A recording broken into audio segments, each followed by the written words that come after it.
Je m'appelle Miller et, à 32 ans, j'ai passé 8 ans à construire une carrière de développeur de logiciels tout en regardant ma sœur Nathalie recevoir des faveurs sans fin.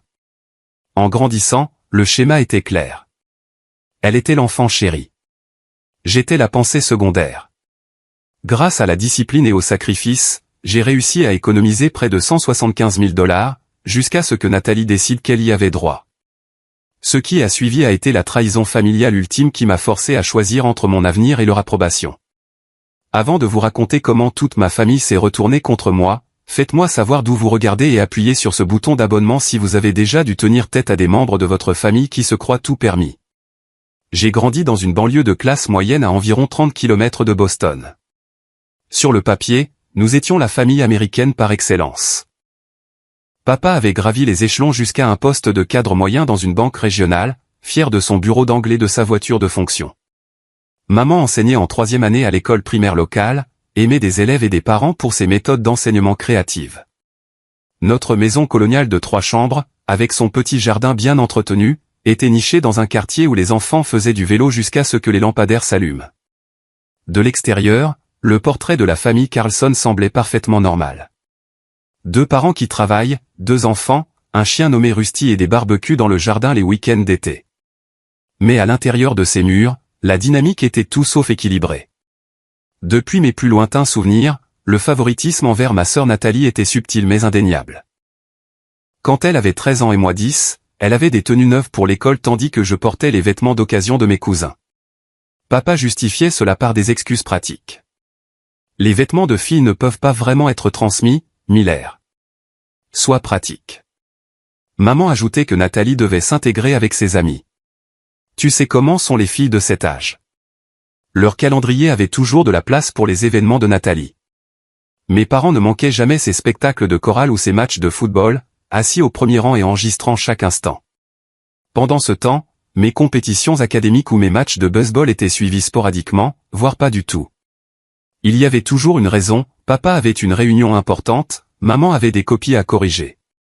J'ai appris à leur parler de mes événements à la dernière minute, m'épargnant la déception de m'attendre à ce qu'ils viennent. Le schéma a atteint son paroxysme lors de ma remise de diplôme de fin d'études secondaires. Je devais recevoir un prix pour mes réalisations exceptionnelles en informatique, quelque chose pour lequel j'avais travaillé pendant 4 ans. Au milieu de la cérémonie, j'ai regardé depuis la scène mes parents se sont éclipsés par la porte de derrière. Plus tard, j'ai appris qu'ils étaient partis pour arriver à temps au récital de danse de Nathalie de l'autre côté de la ville. Quand je suis rentré à la maison, toujours dans ma toge de diplômé, la maison était vide. Une note griffonnée à la hâte sur le comptoir de la cuisine disait « Félicitations. Reste dans le frigo. » On a dû emmener Nat dîner pour fêter ça avec ses amis de la danse. Ne nous attends pas, cette nuit-là m'a façonné plus qu'ils ne le sauront jamais. Je me suis assis seul sur notre porche arrière, toujours dans mes vêtements de diplômé, et je me suis fait une promesse.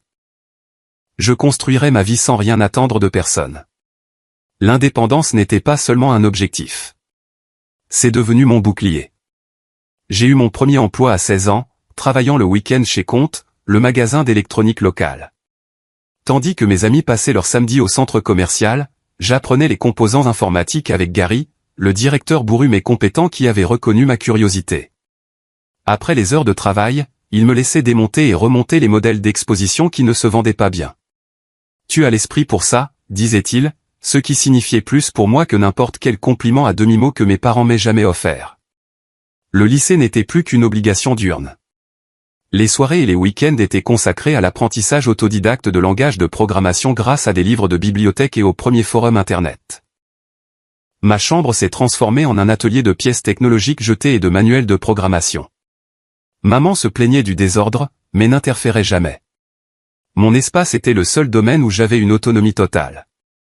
Lorsque la saison des candidatures à l'université est arrivée, le contraste entre l'expérience de Nathalie et la mienne n'aurait pas pu être plus frappant. Mes parents avaient contribué au fonds d'études de Nathalie depuis sa naissance. Plusieurs visites de campus ont été organisées pour elle, des photos professionnelles prises pour les candidatures et un tuteur de préparation au SAT a été embauché malgré son intérêt médiocre pour les études. Pour moi, la conversation a été brève. L'université d'État a un programme d'informatique décent et tu peux vivre à la maison pour économiser de l'argent. Le message implicite était clair. Les ressources familiales étaient allouées ailleurs. J'avais d'autres plans. Grâce à des études acharnées et à ces mêmes compétences en programmation que je m'étais enseigné, j'ai obtenu une bourse au mérite pour le programme d'ingénierie de l'Université d'État. Le jour où la lettre est arrivée, maman a dit qu'elle était fière mais a rapidement changé de sujet pour s'inquiéter des décisions universitaires à venir de Nathalie. Papa a simplement hoché la tête et a demandé si la bourse couvrait le logement et la nourriture. Ce n'était pas le cas, mais j'avais déjà calculé exactement combien d'heures je devrais travailler pour me permettre un appartement en colocation près du campus. L'université a continué sur le modèle de l'autonomie.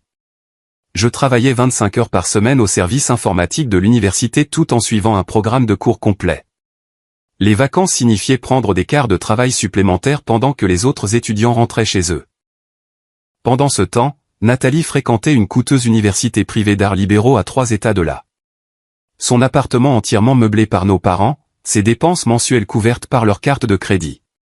Ta sœur n'est pas aussi naturellement capable que toi, m'expliquait maman lors de rares conversations téléphoniques. Elle a besoin de plus de soutien pour s'épanouir. Après l'obtention de notre diplôme, nos chemins ont divergé de manière encore plus spectaculaire. J'ai obtenu un poste chez TechFusion, une entreprise de logiciels en pleine croissance à Boston. Le salaire de départ n'était pas impressionnant, mais le potentiel de croissance l'était. J'ai loué un modeste appartement d'une chambre dans un quartier peu à la mode et je conduisais la même Honda fiable que j'avais achetée à l'université. Chaque chèque de paie était méticuleusement alloué, nécessité, fonds d'urgence, compte de retraite et mes économies en constante augmentation. Le parcours post-universitaire de Nathalie ressemblait à un jeu coûteux de saut de carrière.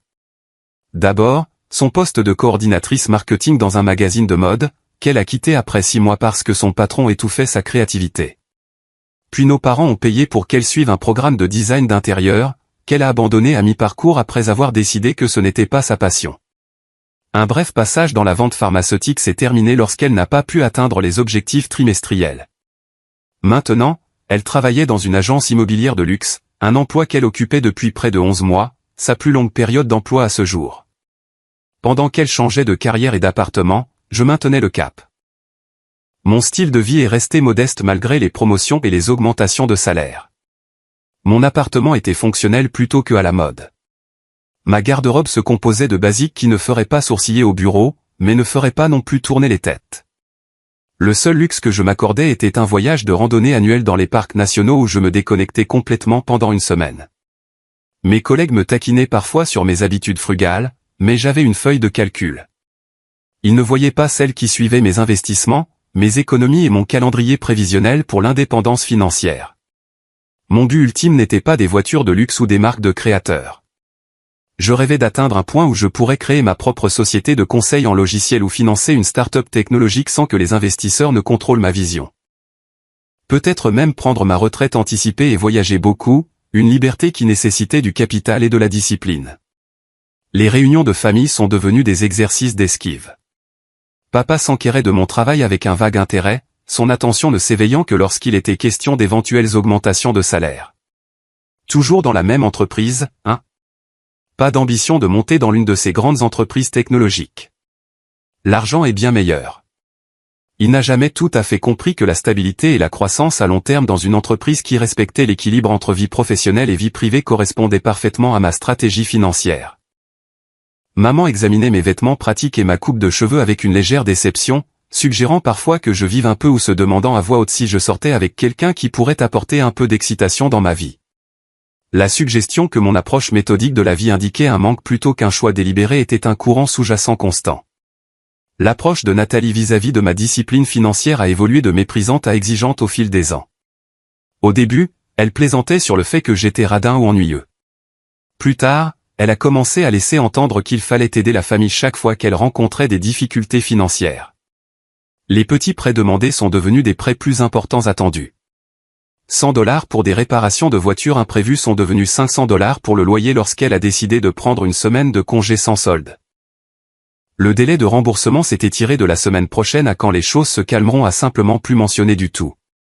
J'ai maintenu des limites prudentes, aidant parfois pour des dépenses vraiment essentielles, mais refusant de financer des choix de vie qui dépassaient ses revenus. Chaque refus était accueilli par une manipulation émotionnelle croissante, des larmes, des accusations d'égoïsme, des rappels de la façon dont nos parents l'avaient toujours aidé. C'est différent, argumentait-elle lorsque je soulignais l'inégalité. Ce sont des parents. C'est ce que font les parents.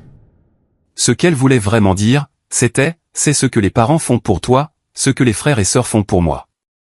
Le schéma a continué pendant des années, créant une dynamique tendue mais gérable. Puis est arrivé le dîner du dimanche qui allait finalement briser notre famille et changer la trajectoire de ma vie pour toujours.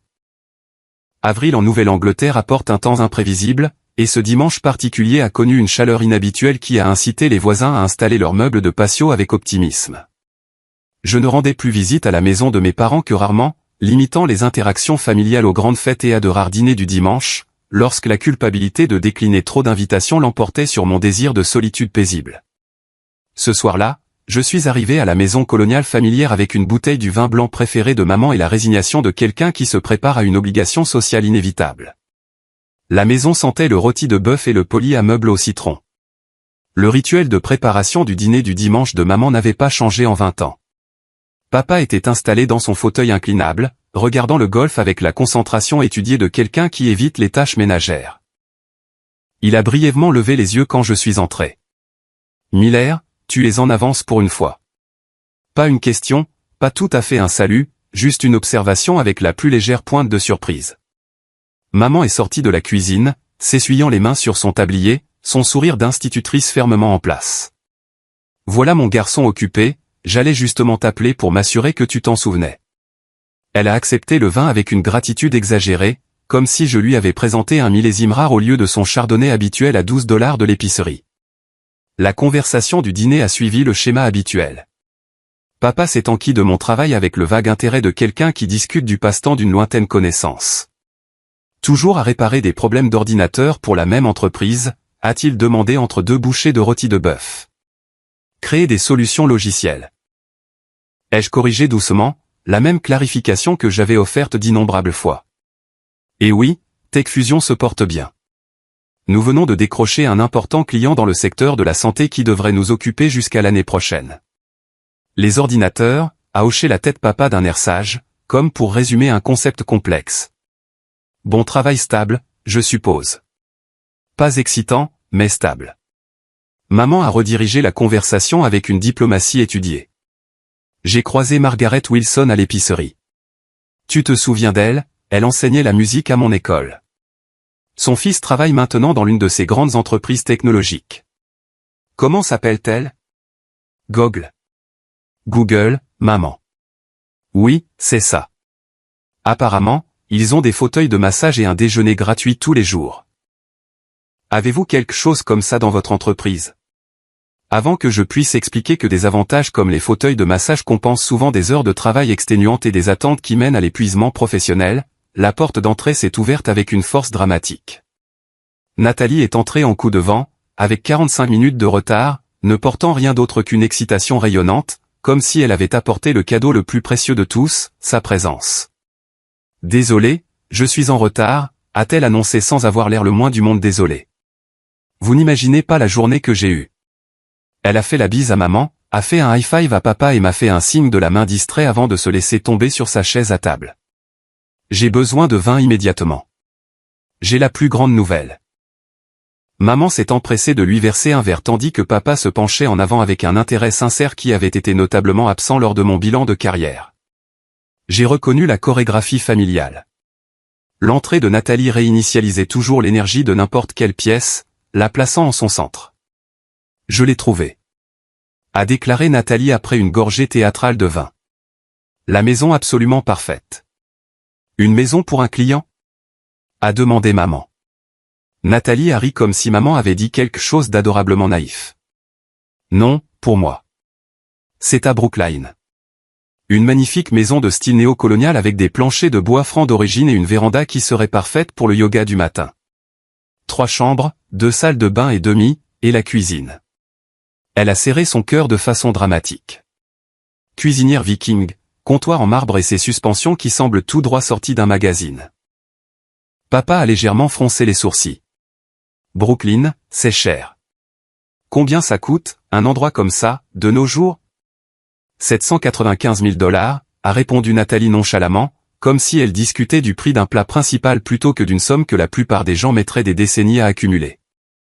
J'ai failli m'étouffer avec mon eau. Nathalie occupait son poste actuel depuis moins d'1 an. Même avec de généreuses commissions immobilières, le calcul était impossible. Ma chérie, c'est merveilleux que tu aies trouvé quelque chose que tu aimes. Mais, a commencé doucement maman. J'ai déjà versé un acompte remboursable pour la réserver. A interrompu Nathalie, rayonnante. Le marché est tellement compétitif en ce moment. Mon amie courtière, Sandra, a dit que je devais agir vite. Ne vous inquiétez pas, j'ai tout prévu. Papa avait l'air à la fois inquiet et impressionné par son initiative. Maman m'a jeté un rapide coup d'œil, sentant peut-être mon scepticisme, avant de se tourner vers Nathalie avec un sourire forcé. Eh bien, dis-nous en plus sur cette maison de rêve. Pendant les 30 minutes suivantes, nous avons eu droit à une description exhaustive de chaque détail architectural, des commodités du quartier et des futurs plans de décoration. L'enthousiasme de Nathalie était indéniable. Ses yeux pétillaient alors qu'elle décrivait le caractère et le potentiel de la maison. Pas une seule fois elle n'a mentionné des considérations pratiques comme les impôts fonciers, les coûts d'entretien ou la façon dont elle prévoyait de se permettre un prêt immobilier qui dépasserait clairement ses revenus. Alors que le dîner se terminait et que maman servait son fameux crumble aux pommes, Nathalie s'est soudainement tournée vers moi. Miller, rattrapons le temps perdu. J'ai l'impression qu'on s'est à peine parlé ces derniers temps. Aide-moi à débarrasser la table. Dans la cuisine, loin de nos parents, Nathalie a d'abord maintenu le prétexte d'un lien fraternel. Elle a posé des questions superficielles sur mon travail tout en chargeant le lave-vaisselle n'importe comment, d'une manière qui nécessiterait de tout réorganiser après son départ. Alors, le truc du codage se passe bien, tu gagnes bien ta vie. Développement de logiciels, ai-je corrigé automatiquement. Et oui, l'entreprise se porte bien. Je dirige un nouveau projet qui... C'est super, a-t-elle interrompu, clairement désintéressée par les détails. Tu as toujours été si doué pour tous ces trucs techniques. Vraiment intelligent avec l'argent, aussi. Le changement de sujet était si transparent que j'ai failli partir. Merci. Nathalie s'est appuyée contre le comptoir, étudiant sa manucure avec une désinvolture forcée. En parlant d'argent, je suis un peu dans une situation délicate avec la maison. La maison que tu ne peux pas te permettre. Les mots m'ont échappé avant que je puisse les filtrer. Son expression a vacillé entre l'agacement et la détermination. Je peux me la permettre avec le bon investissement. C'est en fait de ça que je voulais te parler. Elle a baissé la voix d'un air conspirateur. J'ai besoin d'un acompte de 125 000 $ dans 2 semaines pour garantir le prêt immobilier. Le chiffre flottait dans l'air entre nous. 125 000 $. Pas une petite faveur ou un prêt temporaire, mais une somme qui représentait des années de mon épargne disciplinée et de ma planification minutieuse. Nathalie, c'est... J'ai eu du mal à trouver des mots qui n'envenimeraient pas immédiatement la conversation. Ce n'est pas une petite somme. Où comptes-tu trouver ce genre d'argent? Elle m'a regardé comme si j'étais délibérément obtus. De toi, évidemment. Je sais que tu as économisé pratiquement chaque centime depuis l'université. Tu dois avoir au moins autant qui dort sur des comptes sans rien faire. Le sentiment désinvolte que tout lui était dû dans son ton m'a rendu momentanément sans voix. Mes économies ne faisaient pas rien. Elles représentaient la sécurité, les opportunités et la liberté face à ce type de pression financière. Mes économies sont allouées à des objectifs spécifiques. Ai-je finalement répondu, en gardant ma voix égale. Je ne suis pas en mesure de... Oh, allez, Miller, a-t-elle coupé court en roulant des yeux. Tu as juste eu de la chance avec ton travail ennuyeux dans la technologie. J'essaie de construire quelque chose de réel ici, une maison, un avenir. Cette maison est parfaite pour quand je m'installerai et que j'aurai une famille. Je n'ai pas eu de chance. J'ai travaillé de manière constante dans une seule entreprise pendant 8 ans tout en vivant en dessous de mes moyens, spécifiquement pour construire une sécurité financière. Peu importe, a-t-elle balayé d'un geste dédaigneux. Le fait est que tu as l'argent et j'en ai besoin. La famille est de la famille. Tu peux t'en passer. Il ne s'agit pas de s'en passer, Nathalie. Cela représente des années de... Je te rembourserai un jour, bien sûr, a-t-elle poursuivi comme si je n'avais pas parlé. Une fois que ma carrière aura vraiment décollé, je suis sur une énorme vente le mois prochain. Et quand le marché changera, la maison prendra de la valeur et nous pourrons considérer cela comme un investissement pour nous deux. Il n'y a pas de « nous » dans ce scénario, ai-je dit fermement. C'est ta maison, ton prêt immobilier, ta responsabilité. Je ne te donnerai pas mes économies pour un acompte sur une maison que tu ne peux pas te permettre. Son expression s'est transformée instantanément, la façade agréable s'effritant pour révéler une colère indignée. Tu es sérieux en ce moment? Après tout ce que notre famille a fait pour toi, l'ironie de cette déclaration était si profonde que j'ai failli rire. Qu'est-ce que notre famille a fait exactement pour moi qui se compare à donner 125 000 $? Oh, tu joues encore la victime, a-t-elle ricané. Pauvre Miller, toujours à se sentir si négligé. Peut-être que si tu n'étais pas un tel robot à propos de tout, les gens voudraient vraiment t'aider. J'essaie de construire une vraie vie ici pendant que tu accumules de l'argent, pourquoi? Un avenir théorique qui pourrait ne jamais arriver. Je ne te donnerai pas l'argent, Nathalie. C'est final. J'ai gardé ma voix calme mais ferme. Ses yeux se sont rétrécis, des larmes apparaissant soudainement avec un timing suspect. Tu ne te soucies vraiment de personne d'autre que de toi-même, n'est-ce pas? Sans attendre de réponse, elle m'a bousculé et s'est précipitée dans la salle à manger. Je suis resté dans la cuisine, les mains agrippées au comptoir, prenant de profondes respirations. À travers l'embrasure de la porte, je pouvais entendre sa voix s'élever de façon dramatique. Miller refuse de m'aider. Après tout ce que j'ai fait pour lui, il ne veut pas m'aider avec la maison. Et c'est ainsi que les lignes de bataille ont été tracées dans une guerre que je n'ai jamais voulu mener. L'encadrement de la porte de la cuisine offrait une scène tout droit sortie de l'enfance. Nathalie au centre, les larmes stratégiquement déployées, mes parents se précipitant pour la réconforter tout en me lançant des regards déçus. Je me suis préparé avant de retourner dans la salle à manger où trois pères d'yeux se sont tournés vers moi avec divers degrés d'accusation. Papa a parlé le premier, sa voix de banquier mesurée mais sévère. Miller, ta sœur vient de partager ce dont vous avez discuté dans la cuisine. Je pense que nous devons parler de la responsabilité familiale. Il n'y a rien à discuter, ai-je répondu calmement. Nathalie m'a demandé de lui donner 125 000 $ pour un acompte sur une maison qu'elle ne peut pas se permettre. J'ai refusé. Ce ne serait pas donné. A interjeté Nathalie, la voix tremblant parfaitement. Ce serait aider.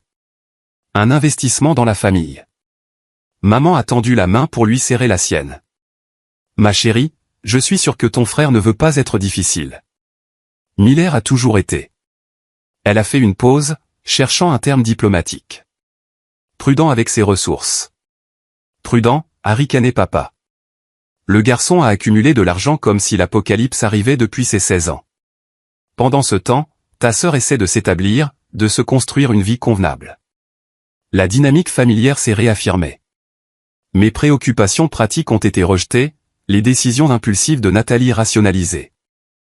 J'ai gardé mon calme, bien que mon pouls martelait dans mes tempes. Une vie convenable ne signifie pas acheter une maison que l'on ne peut pas se permettre avec l'argent de quelqu'un d'autre, ai-je dit doucement. Cette attitude est exactement la raison pour laquelle tu es seul. A soupiré maman, la remarque incongrue atterrissant comme un coup calculé. Toujours les chiffres, jamais le cœur. Papa s'est penché en avant. Sa posture autoritaire rappelant les sermons de l'enfance. Fils, la famille, c'est se soutenir les uns les autres.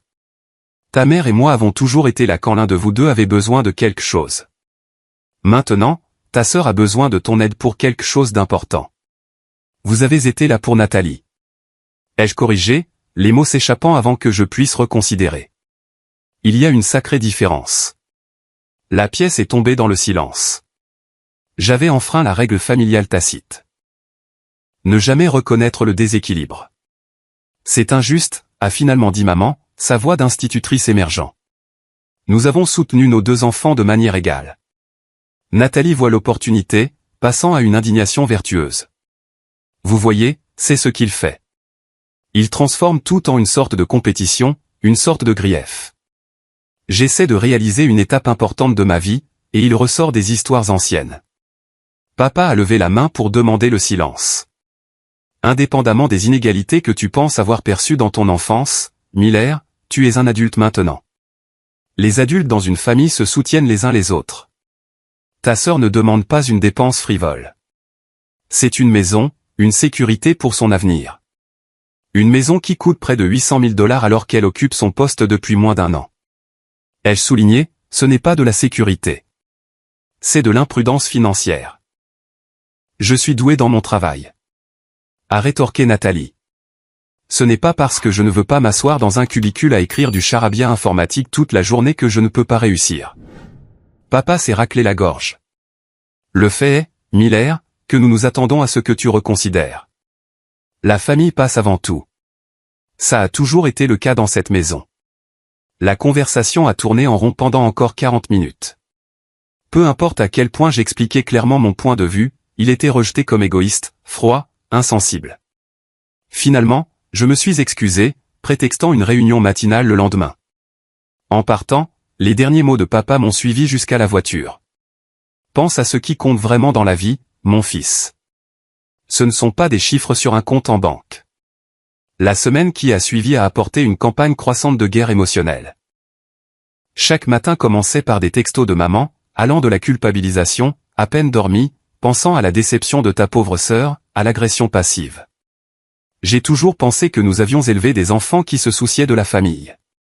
L'approche de papa était plus directe. Des appels téléphoniques quotidiens pendant ma pause déjeuner. Sa voix oscillant entre une déception sévère et une explication condescendante du fonctionnement des obligations familiales.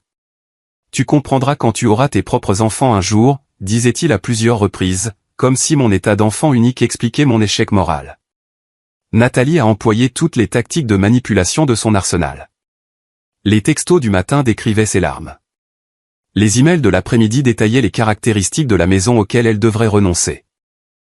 Les messages vocaux du soir captaient ses sanglots sur le fait de laisser tomber ses collègues de l'immobilier qui avaient tiré des ficelles pour l'aider. Mercredi, le cercle s'est élargi. Tante Suzanne, la sœur de maman, a envoyé un email particulièrement cinglant. Ta mère a le cœur brisé par ton égoïsme. Après tout ce qu'ils ont sacrifié pour ton éducation et tes opportunités, c'est ainsi que tu rembourses la famille. L'ironie de ce message était profonde. Mon éducation avait été largement autofinancée grâce à des bourses et au travail, contrairement à l'expérience universitaire de Nathalie, entièrement soutenue par les parents. Cousin Marc, à qui j'avais parlé peut-être 3 fois au cours de la dernière décennie, a soudainement envoyé un texto, « Mec, aide ta sœur. » La famille d'abord, écrit à oncle Peter, le frère de papa et un entrepreneur à succès, qui a appelé pour me raisonner. Malgré avoir déposé le bilan 2 fois en raison de sa propre mauvaise gestion financière, le barrage constant a affecté mes performances au travail. Marcus, mon chef d'équipe et mentor depuis 5 ans, a remarqué ma distraction lors d'une importante réunion avec un client. Tu codes avec la moitié de ton cerveau aujourd'hui, Miller ? A-t-il demandé après, son ton plus inquiet qu'accusateur. Ce n'est pas ton genre de manquer des détails de mise en œuvre. Dans son bureau, la porte fermée, toute l'histoire a déboulé, la demande de Nathalie. La pression de mes parents, la campagne de culpabilisation coordonnée de la famille élargie. Marcus a écouté sans interrompre, son expression passant de la surprise à la compréhension. Les dynamiques familiales sont compliquées, a-t-il dit quand j'ai fini. Mais les limites financières ne le sont pas. Tu as travaillé dur pour cet argent. Ils représentent tes choix, tes priorités. Ils me font sentir comme si j'étais fou de ne pas vouloir donner la quasi-totalité de mes économies. Marcus s'est penché en arrière dans son fauteuil. Laisse-moi te poser cette question. Si tu lui donnais l'argent, que se passerait-il dans 6 mois quand elle ne pourra pas payer les mensualités du prêt ou quand les impôts fonciers arriveront ou quand le toit aura besoin d'être remplacé ? Les questions ont cristallisé mes craintes inexprimées. Ce ne serait pas un sacrifice unique, mais le premier retrait d'une vie d'obligation financière. Tu sais, a ajouté Marcus nonchalamment, nous avons ce bureau satellite qui ouvre à Berlin. Ils ont du mal à recruter des développeurs seniors avec une expérience en gestion de projet. Package de relocalisation internationale inclus. Ça pourrait valoir la peine d'y réfléchir si tu as besoin d'un peu de perspective géographique. La graine était plantée, bien que je ne l'ai pas prise au sérieux au début. Cela a changé jeudi soir lorsque mes parents et Nathalie se sont présentés à l'improviste à mon appartement. J'ai ouvert la porte pour trouver les 3 debout dans le couloir comme une équipe d'intervention. L'expression de papa était sévère. Celle de maman, inquiète. Celle de Nathalie, suffisante et pleine d'attente. Nous devons parler, a annoncé papa, me bousculant pour entrer dans mon salon sans attendre d'invitation. Pendant les 2 heures qui ont suivi, j'ai enduré ce qui ne peut être décrit que comme une embuscade émotionnelle. Papa faisait les 100 pas dans mon petit salon, me sermonnant sur la loyauté et les obligations familiales. Maman était assise sur le bord de mon canapé, alternant entre des supplications larmoyantes sur la seule chance de bonheur de Nathalie et des soupirs déçus lorsque je restais ferme. Nathalie oscillait entre une vulnérabilité dramatique et une colère à peine dissimulée. Sa performance était calibrée pour la présence de nos parents. « Je ne comprends tout simplement pas pourquoi tu me détestes autant », gémit-elle. Quand maman regardait, puis elle m'a lancé un regard venimeux quand papa s'est retourné pour examiner mon appartement modestement meublé avec une désapprobation à peine voilée. « Regarde cet endroit », marmonna-t-il en faisant un geste vers mon espace pratique mais confortable. « Vivre comme un étudiant alors que tu pourrais te permettre mieux. À quoi bon avoir de l'argent si ce n'est pour bien vivre ou aider sa famille ?» Le point de rupture est arrivé lorsque papa a lancé ce qui équivalait à un ultimatum. « Tu dois décider si tu fais partie de cette famille. » Miller, les vrais membres de la famille se manifestent quand on a besoin d'eux. Quand ils sont finalement partis, mon appartement semblait à la fois plus vide et plus étouffant qu'avant. Le sommeil s'est avéré impossible. Mon esprit s'emballait avec leurs accusations, luttant contre ma propre certitude que leur demande était déraisonnable. À 3 heures du matin, la mention désinvolte de Marcus du poste à Berlin a refait surface dans mes pensées. Assis à ma table de cuisine avec pour seule lumière la lueur de mon ordinateur portable, j'ai fait des recherches sur le bureau de Berlin, les visas de travail internationaux et la logistique d'une relocalisation à l'étranger. Le tableau d'affichage interne de l'entreprise montrait que le poste de développeur senior était toujours vacant. Presque sans décision consciente, j'ai mis à jour mon CV et j'ai soumis une candidature, ne m'attendant à rien. La réponse est arrivée dans ma boîte de réception avant même que je me sois douché pour le travail. Une demande d'entretien pour 9h30 ce matin-là par vidéoconférence avec le chef d'équipe de Berlin et le directeur des ressources humaines. L'urgence suggérait à la fois un intérêt sincère et un besoin pressant. L'entretien a commencé de manière maladroite. Je fonctionnais avec peut-être 2 heures de sommeil fragmenté, la caféine masquant à peine mon épuisement. Mais quelque chose a changé lorsque les questions techniques ont été posées. Discuter des défis de codage et de l'architecture système a fourni une évasion bienvenue du drame familial. Mon cerveau s'est engagé pleinement pour la première fois depuis des jours. Votre expérience en gestion de projet avec des clients du secteur de la santé nous intéresse particulièrement, a déclaré Klaus, le chef d'équipe de Berlin. Nous venons de signer un contrat majeur avec un fournisseur européen de systèmes médicaux. À la fin de l'entretien, j'ai ressenti une connexion avec ces inconnus qui avaient manqué dans mes interactions récentes avec ma propre famille. Ils appréciaient mon expertise, respectaient mes questions et semblaient sincèrement enthousiastes quant à mes contributions potentielles. Nous aimerions vous faire une offre, a déclaré Elena des RH, me surprenant par sa franchise. 30% d'augmentation de salaire par rapport à votre poste actuel, un package de relocalisation complet et un parrainage de visa accéléré. Notre calendrier de projet est agressif. Nous aurions besoin de votre décision dans les 48 heures. L'offre était inattendue, mais étrangement parfaite. Une partie de moi reconnaissait que j'envisageais une décision de vie majeure, en partie pour échapper à la pression familiale, mais l'opportunité elle-même était légitime et convaincante. J'ai promis de l'examiner attentivement et j'ai mis fin à l'appel. Tout au long de la journée de travail, j'ai pesé mes options. Rester signifiait une pression familiale continue et des dommages potentiellement irréparables aux relations. Partir signifiait une rupture nette, de nouveaux défis professionnels et une distance physique par rapport à des dynamiques toxiques. Le soir, ma décision était presque prise, mais je sentais que je devais à mes parents une dernière conversation, non pas pour obtenir leur permission, mais pour clore le chapitre. Je suis arrivé chez eux vendredi soir avec un objectif clair. Ce ne serait pas une dispute ou une négociation, simplement une explication de ma décision. La voiture de Nathalie dans l'allée était une surprise malvenue. J'avais espéré parler uniquement avec mes parents. Maman a ouvert la porte avec un soulagement visible. « Miller, je savais que tu finirais par céder. Entre. » Nous discutions justement des options de financement. La présomption que ma présence indiquait une reddition a allumé une colère silencieuse que j'ai soigneusement contrôlée. Dans le salon, papa et Nathalie étaient assis, entourés de papiers, de calculatrices de prêts, d'annonces immobilières et de ce qui semblait être un projet d'accord. Je ne suis pas là pour l'argent, ai-je commencé en restant debout. Tandis qu'ils étaient tous assis, je voulais vous faire savoir qu'on m'a offert un poste au bureau de mon entreprise à Berlin. J'envisage sérieusement de l'accepter. Le silence stupéfait fut brièvement satisfaisant. Berlin, comme en Allemagne. A finalement demandé maman. C'est généralement là que se trouve Berlin. Oui. Le sarcasme inhabituel m'a échappé. Papa s'est rapidement ressaisi. Son expression se durcissant, fuyant ses obligations familiales. Alors typique. Je poursuis une opportunité de carrière. Ai-je corrigé? Une qui offre une progression substantielle et une expérience internationale. Nathalie a ricané. Quel timing pratique. Au moment où on te demande d'aider quelqu'un d'autre que toi-même, tu fuis le pays. Il ne s'agit pas de toi, Nathalie. Tout ne tourne pas autour de toi. Bien sûr que si, ça me concerne, a-t-elle explosé, le masque tombant complètement. Tu fais ça spécifiquement pour éviter de m'aider. Le poste à Berlin est ouvert depuis des mois. Ai-je menti légèrement? J'y pense depuis un certain temps.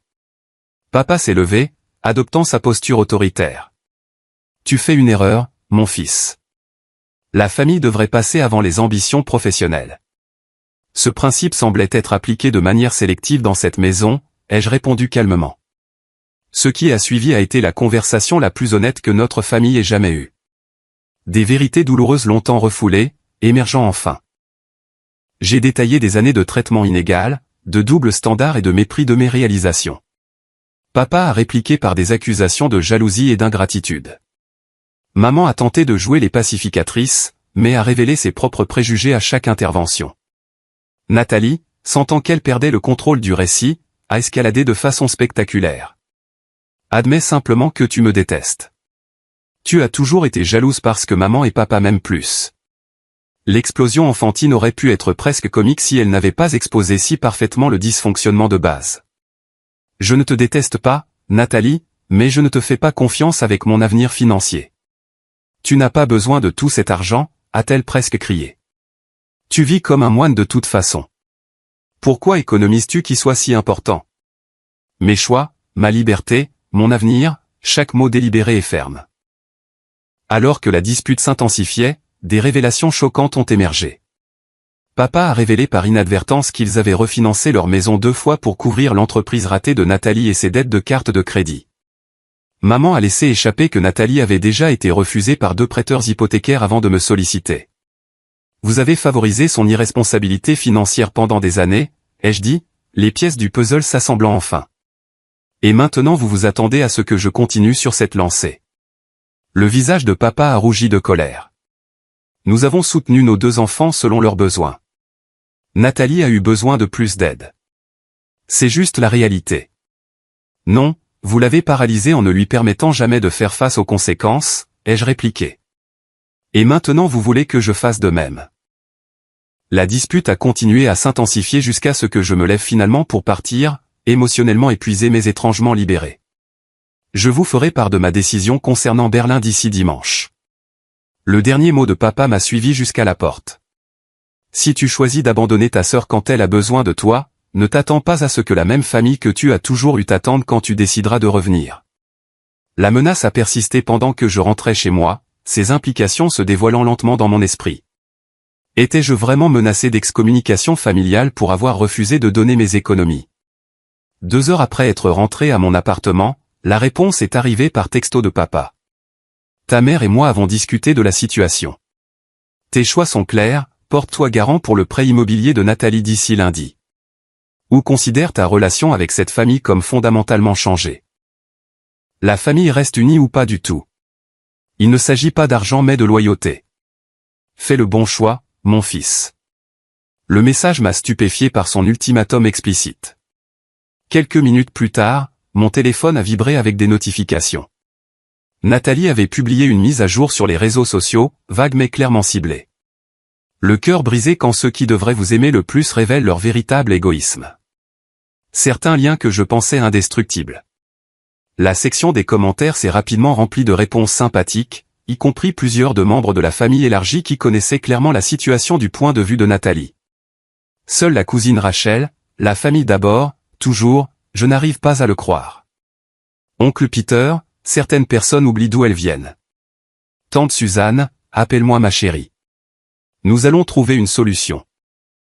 La campagne de dénigrement public coordonnée a été suivie d'un texto de groupe de maman à plusieurs membres de la famille qui m'incluaient accidentellement. Miller est têtu à propos d'aider Nathalie. Si quelqu'un peut lui faire entendre raison avant qu'il ne ruine définitivement les relations familiales, s'il vous plaît, essayez. Quelque chose de froid et de clarifiant s'est installé dans ma poitrine. Ce n'étaient pas les actions de personnes qui respectaient mon autonomie ou se souciaient de mon bien-être. C'étaient des tactiques coercitives conçues pour forcer la conformité. À 23h30 ce soir-là, une pensée troublante m'a frappé.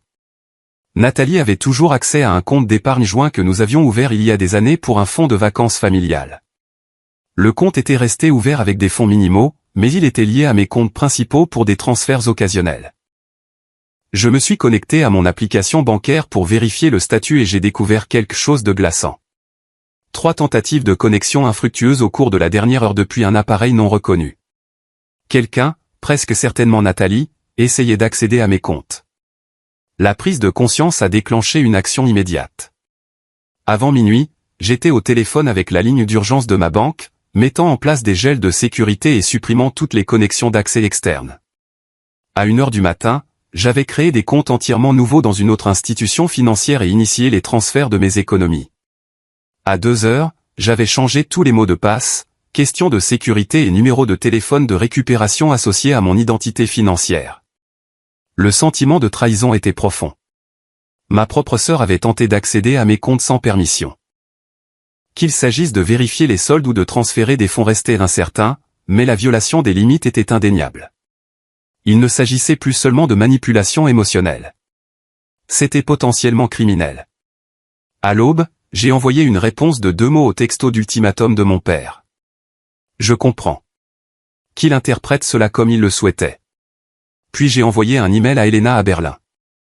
J'accepte le poste. Quand puis-je commencer? Le matin a apporté les conséquences de mon verrouillage financier de minuit. 57 appels manqués et 36 messages textes. Les messages vocaux allaient de furieux à menaçants. Papa, qu'est-ce que tu as foutu? Nathalie dit que tous les comptes sont gelés. Règle ça immédiatement ou il y aura de graves conséquences. Nathalie, espèce de monstre absolu. Je vérifiais juste notre compte joint. Comment oses-tu m'accuser de vol après tout ce que j'ai fait pour toi? Maman, Miller, s'il te plaît, appelle-nous. Cette situation devient incontrôlable. Quoi que tu penses que Nathalie a fait, je suis sûr qu'il y a une explication. Oncle Peter, ton père est hors de lui. Je ne l'ai jamais vu aussi en colère. Tu dois arranger ça, mon fils. Le dernier message venait de maman. Un simple texto qui, d'une certaine manière, m'a blessé plus profondément que les messages vocaux en colère. Je suis déçu de toi.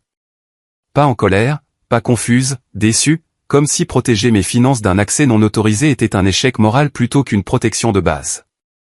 En parcourant le flot de messages, une autre notification est apparue, une capture d'écran d'une conversation familiale privée de ma cousine Rachel, qui avait toujours été gentille avec moi. J'ai pensé que tu devrais voir ça. Je n'écris pas ce qu'ils font.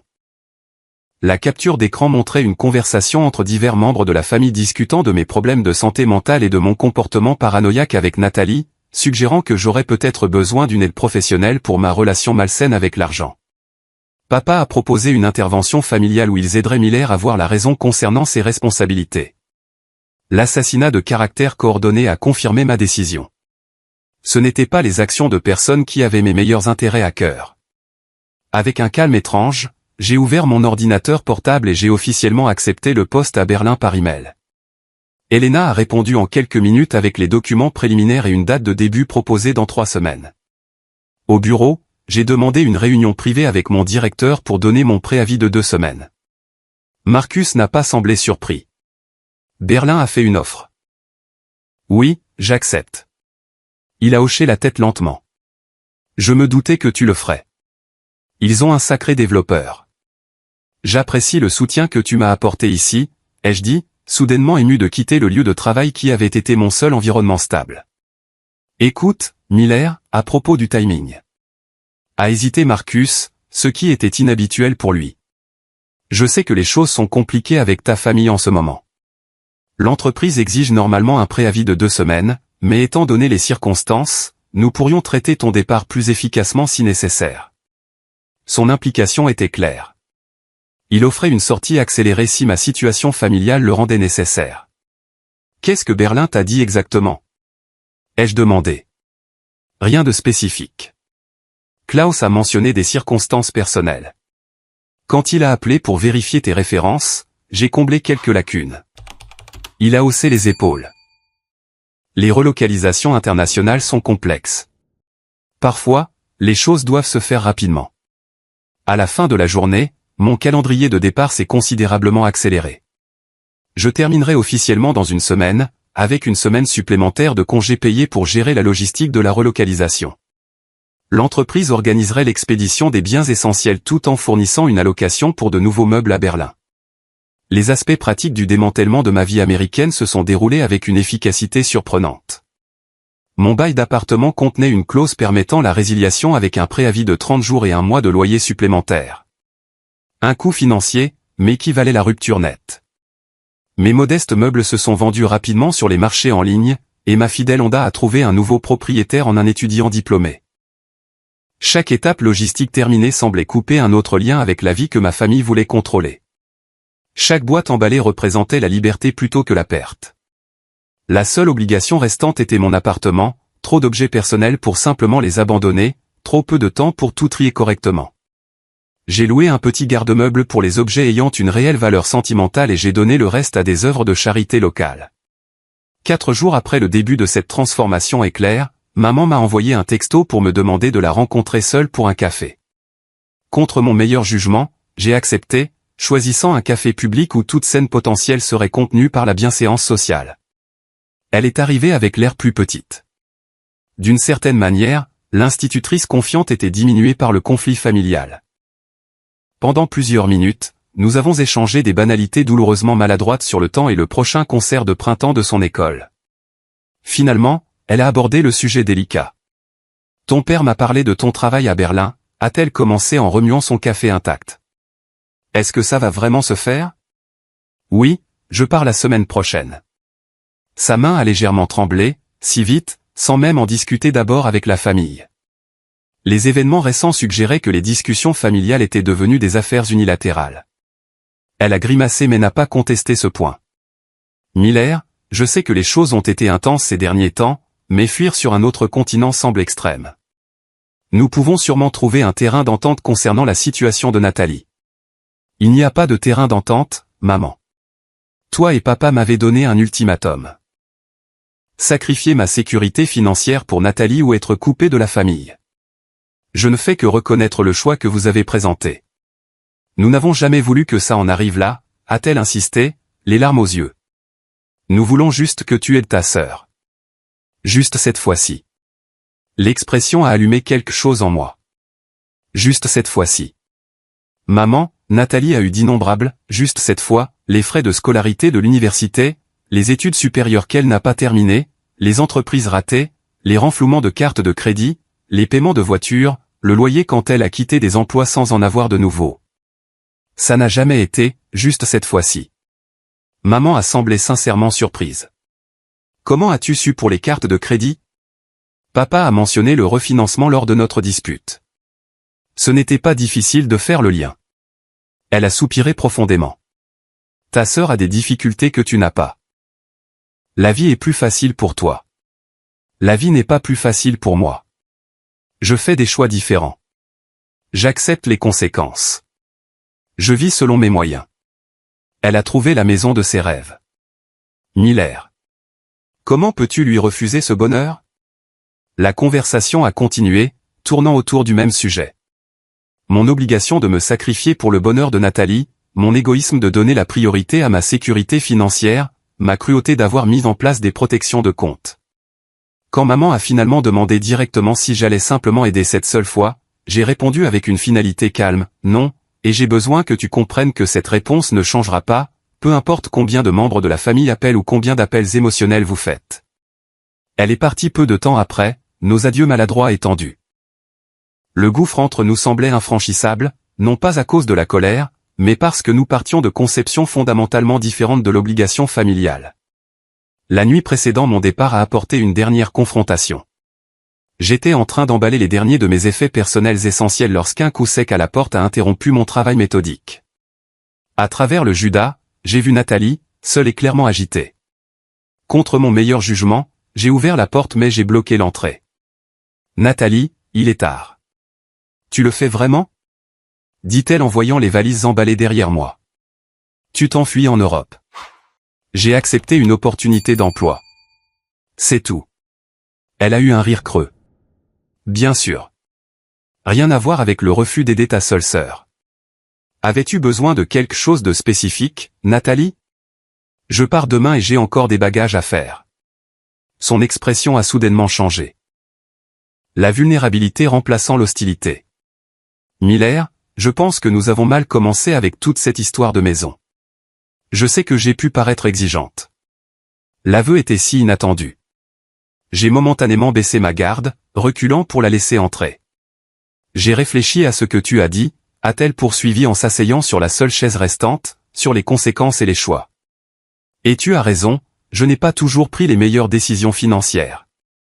Pendant un bref moment d'espoir, je me suis demandé si une véritable réconciliation pourrait être possible. Puis elle a continué, c'est pourquoi j'ai plus que jamais besoin de ton aide. Cette maison pourrait être mon nouveau départ, ma chance de construire enfin quelque chose de stable. J'ai élaboré un meilleur plan de paiement. Tu n'aurais pas besoin de me donner les 125 000 $ en entier, peut-être juste 75 000 $ en prêt. Je te rembourserai dans les 5 ans, c'est garanti. La déception fut écrasante, mais clarifiante. Nathalie, rien n'a changé. Ma réponse est toujours non. Son masque de contrition a disparu instantanément. Alors tu es toujours le même salaud égoïste. Sais-tu ce qui s'est passé depuis que tu as fait ton petit coup de banque? La tension artérielle de papa est montée en flèche. Maman fait des crises d'angoisse. J'ai perdu la compte sur la maison parce que je n'ai pas pu obtenir de financement à temps. Je suis désolé pour les problèmes de santé de maman et papa, mais je ne suis pas responsable de tes décisions financières. Oh, mais tu es responsable de la destruction de cette famille, a-t-elle répliqué, la voix s'élevant. Sais-tu quoi d'autre? J'ai déjà 30 000 $ de dette de carte de crédit pour essayer de maintenir le style de vie attendu dans l'immobilier de luxe. Ma voiture a 3 mois de retard sur les paiements. Je pourrais perdre mon emploi si je n'ai pas l'air assez pour vendre des propriétés haut de gamme. L'aveu de sa situation financière désastreuse a confirmé toutes les intuitions qui m'avaient conduit à protéger mes biens. Cela n'aurait pas été un prêt unique, mais le premier versement d'un cycle sans fin d'urgence financière. Nathalie, je pense que tu devrais partir. Tu te crois tellement meilleur que moi, a-t-elle craché en ramassant son sac à main. Mais tu n'es qu'un lâche qui fuit sa famille. Profite de ta vie solitaire en Allemagne. J'espère que l'argent que tu accumules te tiendra chaud la nuit. Alors que la porte se fermait derrière elle, j'ai ressenti un sentiment de paix inattendu. Demain, j'embarquerai dans un avion pour Berlin, laissant derrière moi une dynamique familiale devenue insoutenable. Ce qui m'attendait serait difficile de différentes manières, mais serait façonné par mes choix plutôt que par les attentes des autres. Berlin et le printemps ont défié les attentes. Au lieu du paysage industriel gris que les films américains dépeignent souvent, j'ai trouvé une ville vibrante où l'architecture historique côtoyait le design moderne, où les parcs éclataient d'une verdure inattendue et où l'énergie de la réinvention semblait pulser dans des rues qui avaient connu à la fois la division et la réunification. L'appartement que mon entreprise avait arrangé à Prenzlauer Berg a fourni l'introduction parfaite à ma nouvelle vie. Un appartement ensoleillé au 5e étage sans ascenseur dans un immeuble d'avant-guerre rénové avec de hautes fenêtres et des parquets qui craquaient agréablement sous les pieds.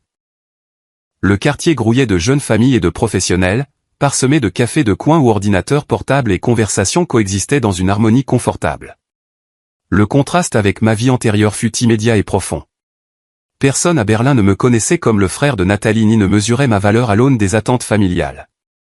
Mes collègues au bureau m'ont accueilli avec une curiosité sincère et un respect professionnel, intéressés par mon expertise technique plutôt que par mes finances personnelles ou mes relations familiales. Klaus, le chef d'équipe qui m'avait interviewé, est devenu un allié inattendu dans ma transition. L'équilibre entre vie professionnelle et vie privée en Allemagne pourrait te surprendre, m'a-t-il prévenu lors de ma première semaine. Nous attendons de la concentration pendant les heures de travail, mais considérons les emails après 18 heures comme légèrement offensants. Les week-ends sont sacrés. Même tes jours de vacances sont imposés par la loi, tu dois les prendre. Cette séparation structurée entre les sphères professionnelles et personnelles m'a d'abord semblé étrangère, mais de plus en plus libératrice. Pendant 8 ans, j'avais été disponible pour les urgences de travail tard le soir et les sprints de projet le week-end. Maintenant, mes soirées et mes week-ends m'appartenaient entièrement. Du temps pour explorer ma nouvelle ville, suivre des cours de langue et traiter progressivement la rupture familiale que j'avais laissée derrière moi. Les cours d'allemand sont devenus mon rituel du mardi et du jeudi soir. Lutter avec une grammaire inconnue aux côtés d'autres immigrés a créé un lien immédiat de vulnérabilité partagée. Ma classe comprenait Sofia de Grèce, Matteo d'Espagne, June de Corée du Sud et Esha du Nigeria. Tous des professionnels trouvant leur chemin dans une nouvelle culture. Tous repartant de zéro avec Gutan, Tag et Wige et Inan. Votre accent est très précis, a commenté Sofia après m'avoir entendu pratiquer un dialogue, comme si vous programmiez la langue. Des formations professionnelles, ai-je admis. Je parle en code la plupart du temps. Ces petites connexions basées sur une expérience commune plutôt que sur une obligation ont progressivement formé la base de mes premières amitiés authentiques depuis des années. Le café du week-end avec des camarades de classe a évolué vers l'exploration de musées ensemble, puis l'essai de restaurants dans différents quartiers, puis des excursions de randonnée vers des lacs et des forêts voisins. 3 mois après mon arrivée à Berlin, mon téléphone s'allumait encore occasionnellement avec des messages de chez moi. Maman envoyait des mises à jour hebdomadaires qui évitaient soigneusement de mentionner Nathalie ou la situation de la maison, se concentrant plutôt sur les nouvelles du quartier et des demandes de renseignements douces sur ma nouvelle ville. Papa est resté silencieux, à l'exception d'un email d'anniversaire laconique ne contenant que ses meilleurs vœux pour l'année à venir. Nathalie a alterné entre des accusations de colère et des appels manipulateurs, chacun ignoré jusqu'à ce qu'ils finissent par s'estomper. Par l'intermédiaire d'un ami commun chez Tech Fusion, j'ai appris que Nathalie avait en effet perdu la compte sur la maison de ses rêves. Plutôt que d'accepter la réalité financière, elle avait apparemment convaincu mes parents de se porter co-garant pour une autre propriété, légèrement moins chère. L'information est venue avec un détail supplémentaire qui a validé ma décision. L'ami a mentionné avoir entendu Nathalie se vanter auprès d'un collègue de son plan de secours de faire refinancer la maison de nos parents si elle ne pouvait pas payer les mensualités du prêt. Cette confirmation de ce qui serait arrivé si j'étais resté empêtré dans les finances familiales a coïncidé avec mon évaluation de performance de 6 mois au bureau de Berlin. Klaus et le directeur du département ont présenté des nouvelles inattendues. Mon travail d'intégration des systèmes des clients du secteur de la santé avait dépassé les attentes et ils voulaient me promouvoir à la direction de projet pour le déploiement européen élargi. Vos compétences techniques, nous les attendions, a expliqué Klaus, votre capacité à naviguer dans les différences culturelles entre les systèmes médicaux allemands, français et suédois tout en maintenant une mise en œuvre cohérente, c'est ce qui nous a le plus impressionné. La promotion s'est accompagnée d'une autre augmentation de salaire et d'une reconnaissance formelle lors de la réunion trimestrielle de tous les employés. Alors que mes collègues me félicitaient après, Julia de l'équipe de conception s'est attardée pour poser des questions sur l'interface de santé. Les améliorations de l'expérience utilisateur étaient votre travail, a-t-elle demandé, son anglais précis avec un léger accent allemand. La hiérarchie visuelle dans le tableau de bord des données des patients est élégamment structurée. Notre discussion professionnelle autour d'un café s'est prolongée en dîner, puis en visite de musée le week-end, puis en une excursion spontanée d'une journée à Dresde. Le style de communication directe de Julia et sa perspective créative ont à la fois défié et complété mon approche analytique. Contrairement aux relations précédentes où j'avais soigneusement surveillé mes dépenses pour maintenir mes objectifs d'épargne, je me suis retrouvé à assouplir naturellement mes limites financières pour embrasser des expériences avec elle, des week-ends à Prague, des billets de concert, des après-midi en terrasse de café qui s'étiraient jusqu'au soir sans calculer l'efficacité du temps passé. 6 mois après mon arrivée à Berlin, un email inattendu est arrivé de ma cousine Rachel. J'espère que tu vas bien. Je voulais que tu saches que Nathalie a déjà manqué 3 paiements d'hypothèque. Tes parents les couvrent, mais ils ont du mal. Personne ne te blâme. Je pensais juste que tu devrais connaître les faits. L'information a atterri avec des émotions complexes, de l'inquiétude pour mes parents, la justification de mes limites, de la tristesse pour la continuation du schéma. Après mûre réflexion, j'ai envoyé un remerciement à Rachel pour la mise à jour, mais j'ai maintenu ma distance par rapport à la situation. Ce week-end-là, Julia et moi avons fait une randonnée dans le parc national de la Suisse saxonne. Les formations de grès distinctives offraient une perspective qui transcendait mes préoccupations familiales. Debout au sommet du pont de Bastet, regardant la vallée de l'Elbe, j'ai vécu un moment de profonde clarté. Je n'avais pas seulement échappé à une situation toxique. J'avais créé de l'espace pour une vie authentique alignée sur mes valeurs. Tu sembles loin, a observé Julia, sa main trouvant la mienne sur l'ancienne balustrade en pierre. Je réalise juste à quel point ma vie est différente maintenant, ai-je admis, dans le bon sens. Différente de Boston. Différente de qui j'étais à Boston, ai-je précisé. J'ai passé tant d'années à me définir par ce que je n'étais pas. Pas irresponsable, pas financièrement imprudent, pas exigeant. Je commence tout juste à découvrir qui je suis réellement sans ces définitions négatives. Julia a hoché la tête pensivement. C'est pourquoi les Allemands ont le concept de Fernweh, le désir des lieux lointains. Parfois, nous devons voyager loin pour nous trouver. À l'approche de l'automne, un autre email est arrivé d'une source inattendue. Mon père, le message était bref mais significatif. Miller, ta mère a subi une petite intervention chirurgicale la semaine dernière. Rien de grave, juste une ablation de la vésicule biliaire. La convalescence se déroule normalement. Je pensais que tu devais savoir. L'assurance a couvert la plupart des frais, mais la franchise était substantielle. Les factures médicales de nos jours. J'espère que Berlin te traite bien, papa. La référence financière subtile ne m'a pas échappé. La mention des factures médicales contenait une demande implicite. Après réflexion, j'ai répondu avec une inquiétude sincère pour la santé de maman, des questions spécifiques sur sa convalescence et une offre de discuter par vidéo quand elle se sentirait d'attaque. J'ai délibérément évité de reconnaître l'allusion financière. La réponse de papa est arrivée rapidement. Elle va bien. Les factures sont gérables mais c'est serré avec l'aide à Nathalie qui traverse une mauvaise passe. Si tu voulais contribuer aux frais médicaux de ta mère, ça soulagerait les choses. La demande directe nécessitait une réponse directe. J'ai envoyé une réponse soigneusement formulée expliquant que, bien que je me soucie profondément de la santé de maman, je ne pouvais pas soutenir financièrement un foyer qui continuait à favoriser les choix irresponsables de Nathalie. J'ai offert un soutien émotionnel, des appels réguliers et la promesse de rendre visite lorsque des limites appropriées pourraient être établies. La réponse fut prévisiblement déçue, mais manquait de la colère explosive de nos interactions précédentes. Peut-être que le temps et la distance avaient tempéré les attentes, ou peut-être que la réalité de la dépendance financière continue de Nathalie avait fourni une perspective sur mes préoccupations. Quelle que soit la raison, l'échange a marqué un changement subtil dans notre relation, toujours endommagée, mais évoluant vers une nouvelle compréhension basée sur le respect mutuel plutôt que sur la conformité. Ce n'était pas une réconciliation, mais c'était un mouvement dans une direction plus saine. Le chemin vers le pardon de soi a commencé de manière inattendue lors d'une soirée pluvieuse de novembre dans mon appartement à Berlin. Après un appel vidéo avec maman, notre troisième depuis son opération, je me suis retrouvé submergé par des émotions contradictoires, culpabilité d'être à des milliers de kilomètres pendant sa convalescence, soulagement d'avoir établi des limites plus saines, colère persistante concernant des années de favoritisme et tristesse pour ce que notre relation familiale aurait pu être.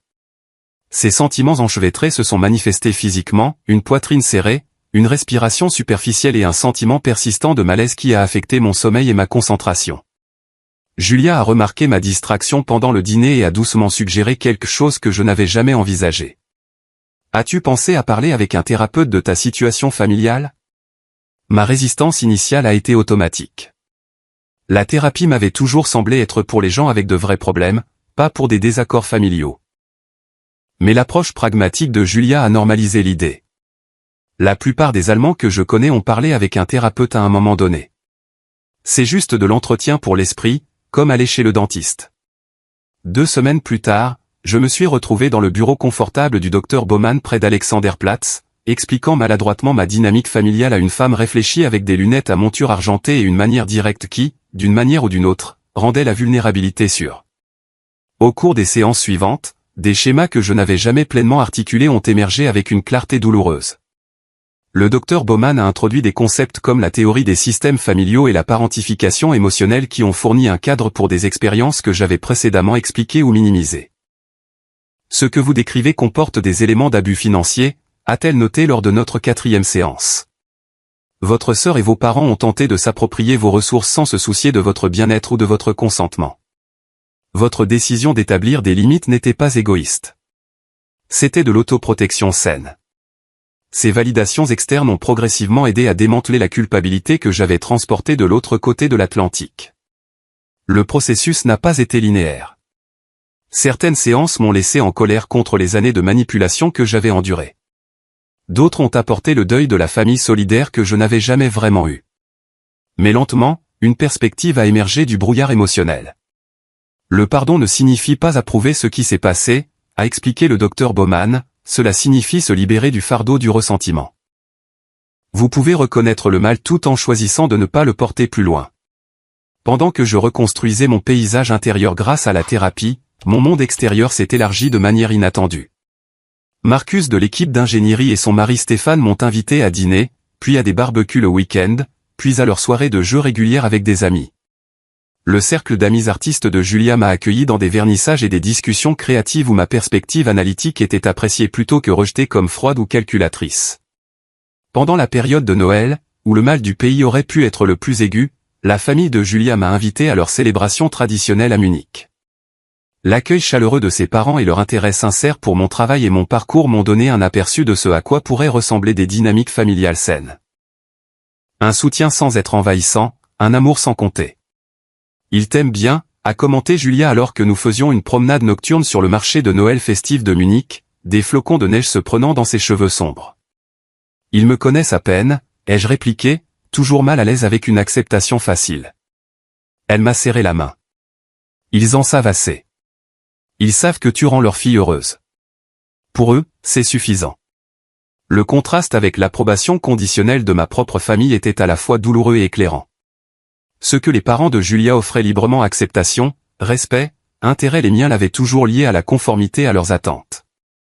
La croissance professionnelle a suivi le développement personnel. 9 mois après mon arrivée à Berlin, Klaus m'a recommandé pour une promotion au poste de chef d'équipe de la division santé en pleine expansion.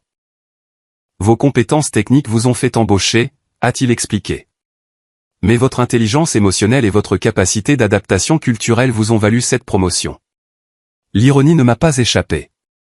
Le supposé robot qui ne se souciait que des chiffres était promu spécifiquement pour ses capacités interpersonnelles. Avec une responsabilité accrue est venu un but plus profond. Remarquant le manque d'éducation au codage pour les jeunes défavorisés de notre district, j'ai commencé des ateliers le week-end au centre communautaire local, enseignant les concepts de base de la programmation à des adolescents qui n'auraient peut-être jamais envisagé une carrière dans la technologie. Ce qui a commencé comme un petit projet de bénévolat s'est étendu pour inclure d'autres ingénieurs de notre entreprise et a finalement obtenu le parrainage de l'entreprise pour l'équipement et les matériaux. Ces contributions à ma nouvelle communauté m'ont apporté une satisfaction au-delà de l'avancement de carrière ou de la sécurité financière. Pour la première fois, mes ressources temps, connaissances, argent étaient partagées par choix conscient plutôt que par obligation ou manipulation. La distinction a transformé le don de fardeau en joie. À l'approche de mon premier anniversaire à Berlin, j'ai établi un contact limité mais intentionnel avec ma famille restée au pays. Des appels vidéo mensuels avec maman maintenaient le lien tout en respectant les limites. Des emails occasionnels avec papa restaient quelque peu formels mais exemples de pression financière. Les communications de Nathalie, je les ai triées avec soin, ne répondant qu'aux messages exemples de manipulation ou de demande. Noël a apporté une petite percée. Une carte de maman avec une note manuscrite reconnaissant les schémas passés. Je réalise maintenant que nous vous avons parfois demandé plus que ce qui était juste. Le parcours de votre sœur a été difficile pour nous tous. J'essaie de mieux comprendre votre point de vue. Pas une excuse exactement, mais une reconnaissance du déséquilibre que j'avais nommé un an plus tôt. Ma carte de retour incluait des photos de Berlin, des détails sur mon travail et mon enseignement bénévole, et une invitation pour qu'ils viennent me rendre visite quand le moment sera propice pour tout le monde. Une porte ouverte, mais dans un cadre de respect mutuel. Grâce à la thérapie, à l'amitié, à un travail significatif et à une reconnexion familiale sélective, j'ai progressivement assemblé les pièces d'une vie authentique, une vie basée sur le choix plutôt que sur l'obligation, sur les valeurs plutôt que sur les apparences, sur les limites plutôt que sur la biologie. La leçon la plus profonde n'a pas émergé d'une confrontation dramatique, mais d'une réflexion tranquille. La vraie famille soutient votre croissance plutôt que d'exploiter vos ressources. Les personnes qui célèbrent votre succès, sans s'attendre à en bénéficier, qui respectent vos limites sans exiger de justification, qui apprécient la connexion sans y attacher de conditions. Celle-ci crée le fondement de relations saines, qu'elles soient liées par le sang ou par le choix. Les limites financières se sont avérées inséparables des limites émotionnelles, toutes deux expressions du respect de soi et de l'agentivité personnelle. En protégeant mes économies des demandes de Nathalie, je n'avais pas seulement préservé des ressources monétaires, mais j'avais affirmé mon droit de déterminer mes propres priorités et valeurs. La liberté qui en a résulté n'était pas une simple indépendance, mais une interdépendance selon des termes plus sains. Des relations fondées sur le respect mutuel plutôt que sur l'obligation, un don motivé par un soin sincère plutôt que par la culpabilité ou la manipulation. Un an après mon verrouillage financier de minuit et 57 appels furieux, je me tenais sur le balcon de mon appartement à Berlin, regardant la première neige de décembre transformer la ville. Le voyage n'avait pas été facile, laisser derrière moi ma famille, mon pays et des schémas familiers a nécessité un courage que je ne savais pas posséder. Il restait une douleur non résolue et des relations incertaines de l'autre côté de l'océan. Pourtant, de la crise était née la clarté. En m'éloignant des attentes toxiques, j'avais trouvé le chemin vers une connexion authentique. En refusant de cautionner l'irresponsabilité financière, j'avais créé de l'espace pour une contribution significative. En me libérant du fardeau du dysfonctionnement familial, je m'étais ouvert à une joie sincère. Pour quiconque est confronté à des exigences familiales impossibles similaires, sachez ceci. Parfois, le choix le plus courageux n'est pas de se battre plus fort au sein de systèmes brisés, mais de créer des schémas entièrement nouveaux. Vos limites ne sont pas de l'égoïsme. Elles sont le fondement du respect de soi. Et parfois, la famille dont vous avez le plus besoin est celle que vous construisez plutôt que celle dans laquelle vous êtes né. J'aimerais entendre vos histoires sur la défense de vos limites ou la prise de distance par rapport à des situations toxiques. Quelqu'un d'autre a-t-il dû faire le choix difficile entre les attentes familiales et le bien-être personnel?